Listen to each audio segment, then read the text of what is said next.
जैसा आप देख सकते हैं कि मेरे हाथ में यूनिस्टोन, कितने ही सालों से अगर वो पत्थर आपके गुर्दों में हो या पित्ते में, ग्लैडर के भी जहाँ पत्थर होता है ऑपरेशन से नहीं निकलता, लेकिन ये दवा खाने के बाद वो आपको जो यूरिन के जरिए जो है पूरा होकर निकल जाएगा। जहाँ बड़े बड़े ऑपरेशन फेल हो जाते वहां पर ये दवा काम करती है।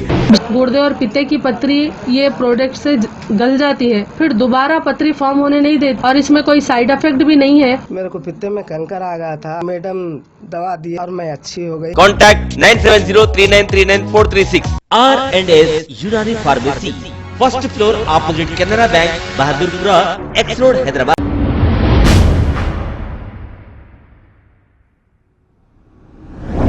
अस्सलाम वालेकुम नाजरीन, मैं हूं मोहम्मद अब्दुल हकीम। आइए देखते हैं आज का ये खबरनामा। अदनान नामी एक नौजवान जो स्टूडेंट है, इस पर एक गैंग ने मिलकर हमला कर दिया। अदनान की हालत दवाखाने में सीरियस कंडीशन है। अदनान के घर वालों का मुतालबा यह है कि इस केस की जांच की जाए। मैं हमारे जो भाई आपस में लड़ रहे हैं, मैं इनसे गुजारिश करना चाहूंगा कि आए दिन एक भाई दूसरे भाई का कत्ल कर रहा है और थोड़ी थोड़ी बात पर गैंग मिलकर एक भाई का ही कत्ल करने के लिए जा रही है या हमला करके इसे मारने के लिए जा रही है। ऐसा मत करिए, क्योंकि वो तो मर जाएगा लेकिन आपकी भी ज़िंदगी ख़राब हो जाएगी। आप राउडी शीटर बन जाएंगे, क्योंकि कानून ऐसा है, कानून किसी को नहीं देखता। जो सामने आता है बराबर कानून वही करता है। अगर आप ऐसा करोगे तो फिर आपकी ज़िंदगी ख़राब कर ले रहे हैं, ये सोच लीजिए। अब इनके वालिद की ये गुजारिश है कि कमिश्नर पुलिस और होम मिनिस्टर साहब से कि इस केस की जांच की जाए और इन्हें कड़ी से कड़ी सजा दी जाए। दबिलपुरा पुलिस ने एक केस दर्ज करते हुए तहकीकात का आगाज किया है।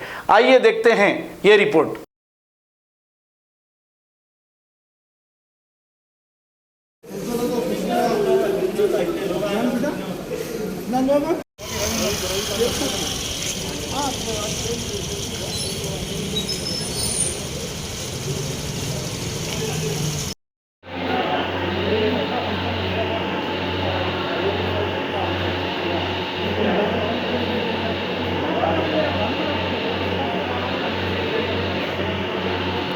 हम दुरेशवार से साई हॉस्पिटल गए, साई हॉस्पिटल से उस्मानिया आए, श्री साई हॉस्पिटल गए। अभी बच्चा बहुत सीरियस है। चंचलगुड़े के 4 बच्चों ने मिलकर उसके ऊपर हमला किया। कौन बच्चे हैं क्या है, अभी दबिलपुरा पुलिस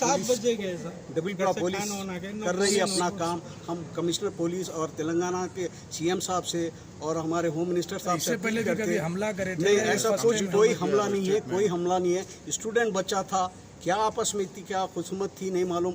इस तरह हैदराबाद में इस तरह के वाक़यात होंगे तो अपने बच्चों को कैसे सेव करें। हमारे सीपी साहब से हमारी पुरज़ोर अपील है कि इसको बहुत सख्ती से इसके ऊपर कार्रवाई की जाए। इनको हम वो भी बच्चे हैं, लेकिन ये शहर में इस तरह नहीं चलेगा। एक बच्चा 7:30 बजे जाता है और 9 बजे सीरियस हो जाता है, दवाखाने में सीरियस है। ये कब तक चलेगा? शहर में आए दिन इस तरह चल रहा है। कौन करेगा इसका हल, मसले का हल कौन करेगा? आए दिन रोज जिससे लड़ाई आज हमारे बच्चे के साथ हो गया है। आज बहुत सीरियस है बच्चा, डॉक्टर भी कोई जवाब नहीं दे रहे हमारे। मैं गुजारिश करता हूँ साहब, होम मिनिस्टर सीएम साहब से, हमारे असदुद्दीन साहब से, अकबरुद्दीन साहब से गुजारिश है साहब, मेरा बच्चा बहुत सीरियस है। उस्मानिया दवाखाने में पहले दुरेश्वर गए, दुरेश्वर से साई से उस्मानिया है साहब। मेरा गुजारिश है, मेरा बच्चा बहुत सीरियस साहब। जिससे लड़ाई हुई थी वो जानने वाले हैं, अनजान बच्चे हैं?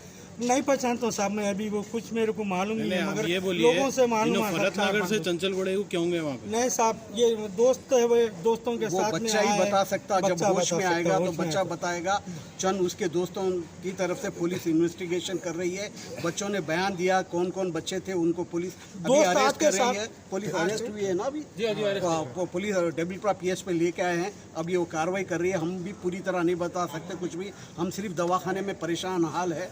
हम बस पुलिस से और मीडिया से ये गुजारिश है कि इसके ऊपर सख्त से सख्त कार्रवाई की जाए। अगर हमारी न्यूज़ आपको पसंद आई है तो सबसे पहले शेयर कीजिए, लाइक कीजिए, फिर ख़ास तौर पे हमारी रिक्वेस्ट ये है कि सब्सक्राइब करना ना भूलें। 7H न्यूज़, आपकी आवाज़।